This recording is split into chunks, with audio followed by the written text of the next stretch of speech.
कृष्ण के अनेक नाम हैं। आज मैं आपको एक नाम की कथा सुनाऊंगी। एक गांव में एक किसान था और अपने खेत में खूब काम करता था। उस खेत में एक दिन ब्राह्मण देवता पधारे और ब्राह्मण को देखकर एक किसान ने उनकी बहुत सेवा की। उन्हें भोजन पानी इत्यादि कराया, उन्हें आराम करने की स्थान दी और जाते वक्त ब्राह्मण से ये किसान ने पूछा, हे ब्राह्मण जी, क्या आप मुझे कोई मंत्र सिखा सकते हैं? ब्राह्मण ने कहा, जी, और एक बहुत ही लंबा चौड़ा संस्कृत मंत्र सुनाया। ये साधारण सा किसान कहता है, मुझे ये मंत्र नहीं याद होगा, मैं नहीं कह पाऊंगा, बड़ा कठिन मंत्र है ये, कुछ सरल बताइए। तो साधु जी एक और मंत्र सुनाते हैं, वो भी बड़ा ही कॉम्प्लिकेटेड था, टंग ट्विस्टर की तरह, जो बोल ही नहीं पा रहा था किसान। कहता है, ये भी बड़ा कठिन है, मुझसे ये मंत्र नहीं बोला जाएगा, कुछ बहुत सिंपल बता दीजिए ना जो मैं कर पाऊं। तो साधु बहुत ही वेरी काइंडली, आप ये एक नाम भगवान श्री कृष्ण का रटते जाइए।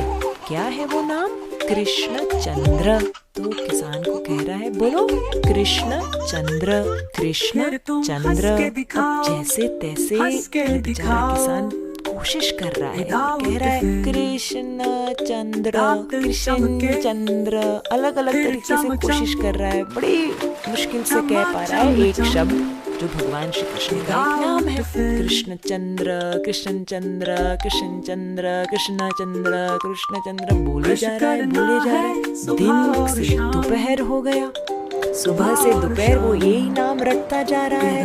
अब दोपहर में किसान की पत्नी भोजन लेकर आती है। अरे पतिदेव, भोजन कर लीजिए। अब पतिदेव क्या कर रहे हैं, हमारे किसान क्या कर रहे हैं? कृष्ण चंद्र, कृष्ण चंद्र, कृष्ण चंद्र बोले जा रहे। पत्नी कहती है, ठंडा हो जाएगा भोजन, पहले आप भोजन कर लीजिए। पति कहते हैं, मैं नहीं छोड़ सकता इस मंत्र को, यदि मैंने छोड़ दिया तो मैं भूल जाऊंगा। तो पत्नी कहती है, okay, I have an idea, आप भोजन पा लीजिए और मंत्र मुझे बता दीजिए, क्या जप रहे हैं आप? मैं जपती रहूंगी, फिर आपका जब भोजन समाप्त हो जाएगा मैं आपको बता दूंगी क्या कहना है। तो किसान अपनी पत्नी को कहता है, ठीक है, बोलते रहो, कृष्ण चंद्र, कृष्ण चंद्र, कृष्ण चंद्र। पत्नी ने भी हाँ हाँ हाँ ठीक है, मैं बोलती रहूंगी। और वो कहने लगी, कृष्ण चंद्र, कृष्ण चंद्र। धीरे धीरे यहाँ चलती गई, वहाँ चलती गई। अरे ये सखी से बात करने लगी, वहाँ उस ग्वाले से बात करने लगी। अरे बीच बीच में मंत्र भी बोल रही थी। किसान अपना भोजन पा रहा है। जैसे ही भोजन समाप्त हो गया, अपनी पत्नी से कहता है, चलो मुझे बताओ क्या शब्द था जो मुझे जप करना है। वो कहती है, अरे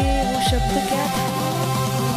हाँ हाँ हाँ हाँ, फिसल चंद्र, फिसल चंद्र। तो किसान साधारण स्वभाव का, अब वो कहने लग रहा है, फिसल चंद्र, फिसल चंद्र, फिसल चंद्र, फिसल चंद्र, फिसल चंद्र।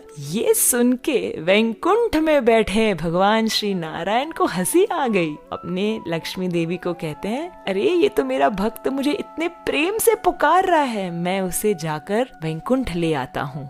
लक्ष्मी जी कहते हैं, प्रभु रुकिए रुकिए, आपको सुनाई दे रहा है बराबर वो क्या कह रहा है? वो कह रहा है फिसल चंद्र, फिसल चंद्र। वो आपको नहीं पुकार रहा है, आपका नाम तो कृष्ण चंद्र, कृष्ण चंद्र है। तो भगवान लक्ष्मी जी से कहते हैं, अरे ये भी मेरा एक नाम है, तुम्हें पता नहीं? लक्ष्मी जी कहते हैं, नहीं। तो भगवान नारायण कहते हैं, जब मैं गोकुल में था ना, छोटा सा कन्हैया कृष्णा, तब यशोदा मैया मुझे बहुत सुंदर तैयार करती थी, आभूषण पहनाती थी, सुंदर सुंदर नए वस्त्र पहनाती थी और मुझे भेजती थी ग्वालों के साथ, गैयों के साथ। और मैं दिन भर कभी गोबर में फिसल जाता, कभी यमुना के पानी में फिसल जाता, और फिर कभी तो मैं गोपियों के घर के माखन में ही फिसल जाता। दिन भर यहाँ वहाँ फिसल फिसल के जब मैं शाम को घर आता, यशोदा मैया मुझे कहती, आओ मेरे फिसल चंद्र, आओ मेरे फिसल चंद्र, दिन भर कहाँ कहाँ से फिसलते हुए आ रहे हो, आओ अब थोड़ा नहा धो लो और ढंग के वस्त्र पहन लो। तो ये नारायण जी कहते हैं लक्ष्मी से कि मेरा नाम सही में फिसल चंद्र है और ये किसान मुझे ही पुकार रहा है, मुझे अब जा इसका उद्धार करके आता हूँ। इस प्रकार से भगवान श्री कृष्ण के अनेक नाम और हर एक नाम के पीछे उनकी लीला, उनकी कथा और उनका महत्व है। आज तो मैंने सिर्फ एक सुनाया है, दूसरे नाम का महत्व जानोगे? चलो